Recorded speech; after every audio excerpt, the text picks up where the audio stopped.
Yaxshimisilar ko'pchilik? Bugun 6-oyning 20-kuni, Dunyo musofirlar kuni. Bu 2001-yildan toki 2023-yil hozirga qadar xotirlanib kelayotgan, har yili 6-oyning 20-kuni Dunyo musofirlar kuni deb xotirlanib kelayotgan bir xotira kuni. Bu 2001-yili bu qandaq shakllangan deganda, bu dal Birleşken Devletler Teşkilatı'nın bir ma'qulnomasi, ya'ni Dunyo musofirlari to'g'risidagi 1951-yili nurg'un davlatlar qo'l qo'ygan bir kelishimnomani xotirlab 2001-yili, ya'ni 50 yil shu kelishimnomning 50-yili xotirasida bu xotir kunni, ya'ni Dunyo musofirlar kuni qilib bekitgan. Dunyo musofirlar kunida asosli bu musofirlarningki g'ayrati, jasorati, shundoqla ular duch kelgan qiyinchiliklarni xotirlash va shuni aslashni asos qilgan bir kun.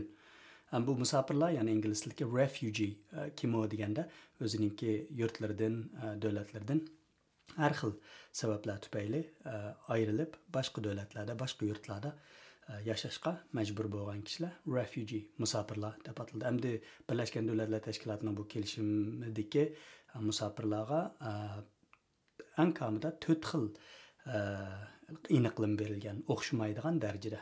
Bu musofirlarning eng yuqori musofir deb toniladigani refugee. Uningdan qolsa asylum seeker, ikkinchi xil aniqlamasi, ya'ni panohlik tilguchi, ya'ni boshqa davlatga yoki boshqa rayonga berib olib, shu yerdan men qaytanmayman o'zimning yurtimga, o'zimning davlatiga deb boshqa davlatda panohlik tilguchi asylum seeker. Uchinchi xili migrant, ko'chman, boshqa davlatga yoki o'zining davlatiga boshqa rayonga ko'chman bo'lib shu yerga borgan, shu yerda yashamasi bo'lmaydigan shaxs. To'rtinchi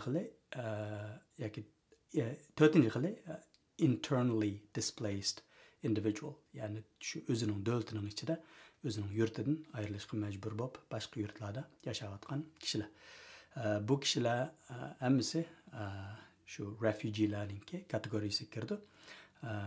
Bu kun shundoq bir kun.